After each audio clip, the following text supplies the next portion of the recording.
최근 김정은 위원장이 과연 서울답방을 올 것이냐를 두고서 이 남한 사회 전체가 들썩들썩하고 있죠.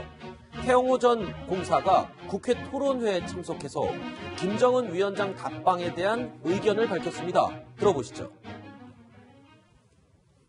이번 기회에 김정은이가 서울에 내려와서 우리 대한민국의 국력도 보고 우리 이 사와 우가 우리 평화적으로 공존하는 자유민주주의 질서, 체제 이것을 보고 가야 김정은으로서도 남과 북의 체제상 차이점도 인정하고 그렇게 했었습니다. 김정은을 칭송하는 그런 백두 칭송의 목소리도 나오고 또 김정은을 반대하는 백두 청산의 목소리도 나오고 있습니다. 우리 대한민국 민주주의의 혼성사부 합창단의 목소리와 모습을 김정은이가 그대로 보고 가게 하는 것이 저는 김정은의 서울답방의 목표라고 생각합니다.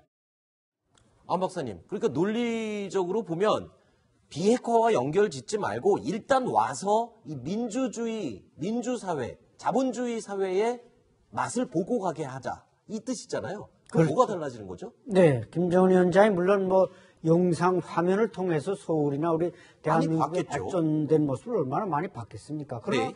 우리가 무슨 파리 개선물을 뭐 사진으로 못 봐서 무슨 파리를 찾아가는 게 아니지 않습니까? 가서 봐야 그렇죠. 아 이게 개선문이 이거구나 알듯이 김정은 위원장이 역시 서울에 와 봐야 네. 아 대한민국이 정말 앞서 있구나 이렇게 네. 알게 되고 또 따라 배워서 갈 것도 상당히 많습니다. 네. 제가 볼 때는 김여정이 우리 평창에 왔다 가니까 그 사람들 5.1 경기장에서 뭐 하는데 저 무슨 구구절에 그 축전하잖아. 빛나는 조국 대식단 네. 제조할 때 레이저 빔 이거 싹 다 우리 거 카피해서 한 거 아닙니까? 아하. 그러니까 우리 거 좋은 것은 북한이 지금 따라하고 있습니다. 네네. 그렇기 때문에 북한의 최고 통치권자인 김정은 네. 위원장이 직접 서울에 와보고 또 KTX도 타보고 그러면은 정말 아 우리가 이게 지금껏 뭘 했느냐 남조선을 따라가야 되겠다 이런 생각이 들기 때문에 네. 해공사가 저런 표현을 했다고 봅니다. 사실 김정은의 최측근 여인들은 남한에 이미 왔다 갔잖아요. 그렇기 때문에 글쎄요. 가서 특히 김여정 같은 경우에는 오빠에게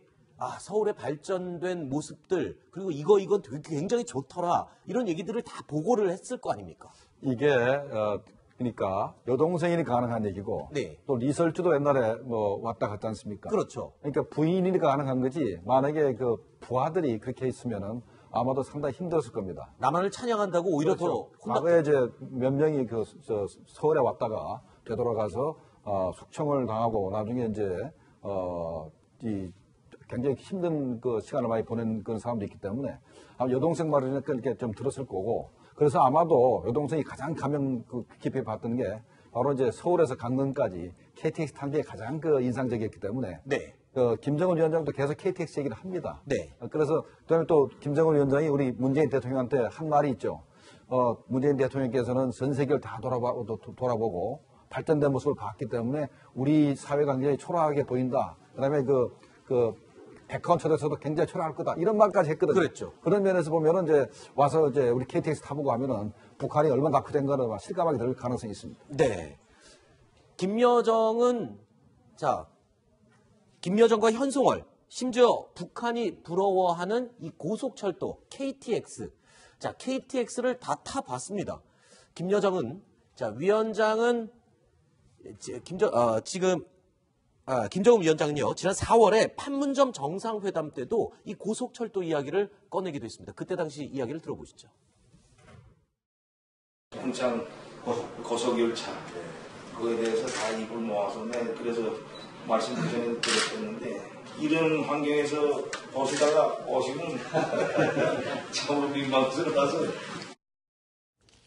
만약에 서울답방이 실현된다면 KTX는 분명히 타볼 것 같습니다. 그렇죠? 그렇죠. 제가 볼 때는 아마 김정은 위원장이 어떤 교통편을 이용할지를 모르겠습니다만 네. 지난번 판문점에 내려오듯이 적어도 개성까지는 승용차로 내려와서 개성에서 아마 열차 타고 서울역으로 들어오는 시나리오가 준비되어 있을 수도 있습니다. 그렇죠. 그러면 서울역에서 바로 우리 청와대로 갈지 아니면 고속철을 한번 경험을 하고 또 갈지 네. 이렇게 이제 제가 볼 때는 아마 김정은 위원장의 이번 고속철 체험은 이것은 필수 이 선택이 아니라 필수가 아니겠는가. 네. 그래야만 지금 또 우리 경의선 조사단이 지금 북한 지금 경의선 철도를 조사하고 있지 않습니까? 네. 그것도 우리가 정부가 제때 했기 때문에 그렇지 중국이 지금 KTX 신의주 평양 간을 중국이 차지한다 이런 소리 있었기 때문에 우리가 제때 선수를 친 것 같은데 네. 그런 면에서는 반드시 본인이 타봐야 그렇죠. 결심을 내릴 수가 있을 것 같습니다. 사실 김정은 위원장은요, 굳이 KTX를 타지 않더라도 스위스 유학 시절에 떼제베라는 초고속 열차를 타고 왔다 갔다 하는 경험이 있잖아요. 아마 그런 게 더 자극돼서 이 고속철에 대한 욕심이 생길 것 같습니다. 예, 철도의 어떤 효용 가치라든지 그렇죠. 이런 부분에 대해서 충분히 인식을 했지 않을까 이렇게 생각이 들고요. 그 역대 이전에 그 북한 지도자들은 철도를 개량화해서 현대화하는 것이 국가 경제 발전에 얼마나 큰 그 이익을 준다는 것에 대해서 특별한 개념은 없었던 것 같습니다. 그래서 네. 김정은 위원장 같은 경우에는 이번 그 비핵화 국면에서 남북한 철도 도로 연결 이 부분에 대해서 굉장히 큰 그 애착을 가지고 그 집중하고 있는 편이거든요. 따라서 서울 답방이 이루어진다면 KTX 같은 것을 타겠고요. 그런데 이제 이런 건 있습니다. 태영호 공사가 지금 말했듯이 김정은 위원장이 한국에 오면 그 김정은 위원장을 환영하는 쪽과 김정은 위원장에 대해서 반대하는 쪽이 네. 동시에 이렇게 뭔가 시위를 하든지 이렇게 자기 의사를 표현할 것인데 이 부분이 김정은 위원장에게 우리의 그 자유민주주의의 어떤 우월성을 보여주는 이런 것이 될 것이라고 이렇게 좋게 해석을 하고 있습니다. 그렇지만 일각에서는 만약에 김정은 위원장의 답방에 대한 어떤 이런 찬반 논란이라든지 이런 부분들이 어떤 우리 내부의 어떤 여론의 분열이랄까, 국론의 분열, 이런 부분을 걱정하는 그런 시각도 있습니다. 네. 자, 그런데 과연 김정은 위원장의 서울 답방, 이 비핵화 문제를 떼어놓고 이야기하는 게 가능할까요? 미국 외교 안보 라인의 대표적인 강경파죠. 존 볼턴 국가안보보좌관이 김정은 위원장의 비핵화 결단을 촉구하는 말을 꺼냈습니다. They have not lived up to the commitment so far. That's why I think the president thinks another summit is likely to be productive. They're going to discuss this and look at the commitments that were made to Singapore and have a discussion about how they're going to accomplish those commitments. And until that happens, there's not going to be any release of the economic sanctions.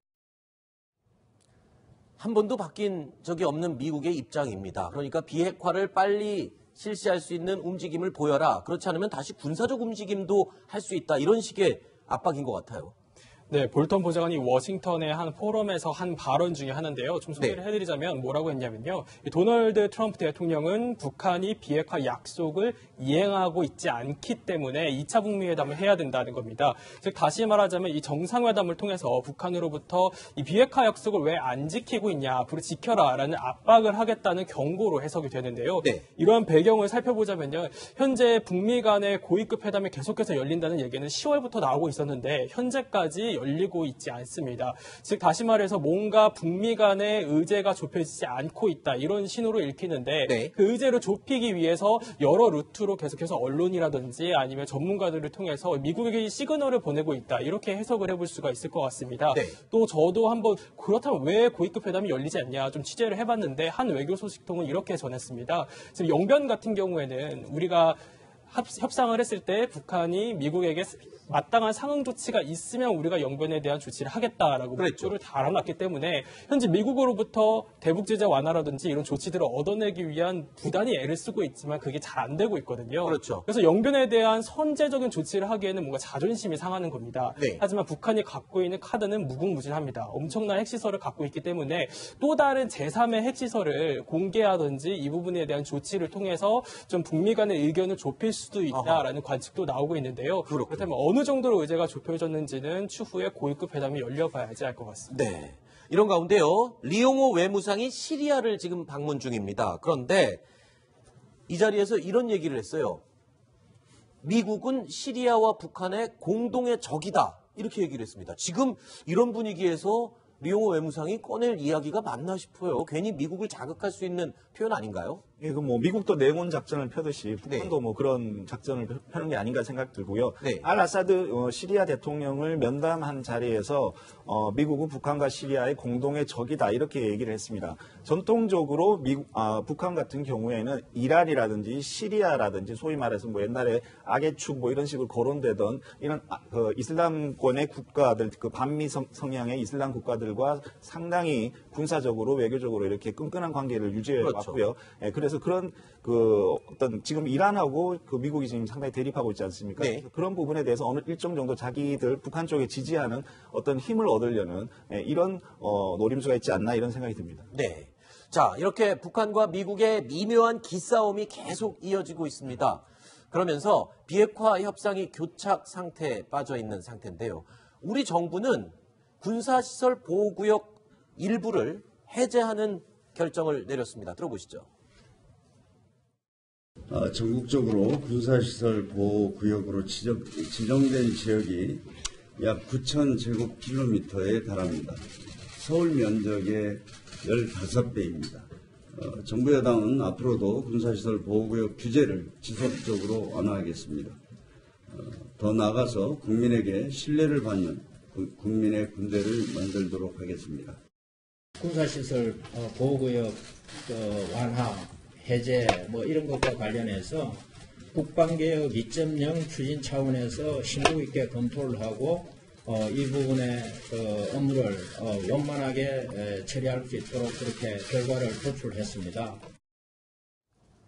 역사상 최대 면적이 해제가 됐습니다. 군사 보호 구역으로 설정돼서 개발이 되지 못했던 지역, 엄청난 면적입니다. 서울 면적의 15배, 여의도 면적의 116배나 되는 어마어마한 면적이 지금 군사 보호 시설에서 구역에서 해제가 된 건데, 유승진 기자, 자, 해제의 가장 큰 목적이 뭐였습니까? 정부가 어떤 목적을 내세우고 있습니까? 네, 일단 지도에서 보시는 것처럼요. 경기도, 강원도가 대부분입니다. 퍼센테이지로만 따지면 강원도가 63% 그리고 경기도가 33%라고 합니다. 물론 이 군사 지역, 군사 밀집 시설이 대부분 접경 지역에 있다 보니 그럴 수밖에 없는 건데 이게 군 정부 그리고 지역 주민 모두에게 이득이 된다라는 판단이 깔린 계산이라는 거죠. 군 정부 같은 경우에는 현재 본인들이 이게 군사 지역이라고 좀 보지 않는 부분들에 대해서 해제를 함으로써 그동안 들어갔던 사회적 비용을 절감할 수 있는 그런 효과가 있습니다. 하지만 또 지역 주민들에게는요, 이러한 부분들이 해제가 되면 건축 개발도 또 가능하고요.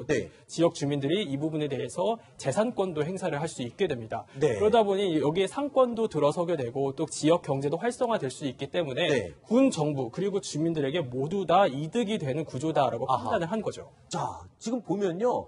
경기도, 강원도, 인천 이 해당 지역 주민들은 그동안 군사보호시설 지역으로 묶여 있어서 땅을 가지고 있지만 개발을 할 수 없었습니다. 그런데 이제 마음대로 개발을 할 수 있게 됐기 때문에 재산권을 행사할 수 있게 된 거죠. 그러면 쉬운 말로 인천, 경기도, 강원도 지역에 있는 분들은 이번에 정부의 조치에 대해서 굉장히 반기고 고마워할 수밖에 없는 그런 조치네요. 네, 그래서 이런 조치 자체가 바로 이제 2020년도 총선을 목표로 해서 좀 선입선 정책이 아닌가 이런 얘기가 좀 나오고 있는데. 일각에서는 또 그렇게 비판을 하기도 하는군요. 얘기가 나오는데 현재 문제가 되는 것은 이번에 해제된 그 땅들의 97% 정도가 전부 다 이 접경 지역입니다.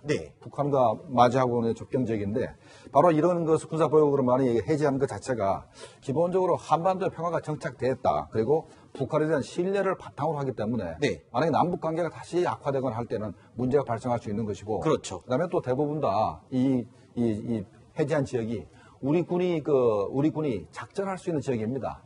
이게 만약에 민간인들이 거다 건물을 짓거나 해서 개발하게 되면 군 작전이 힘들어지게 되고 그다음에 또 북한이 침투했을 때 그걸 방어하기 굉장히 힘들어지는 문제가 있기 때문에 안보에도 좀 우려가 있을 수 있다. 안보에는 조금 우려가 있을 수 있는 그런 문제가 있는 겁니다. 알겠습니다.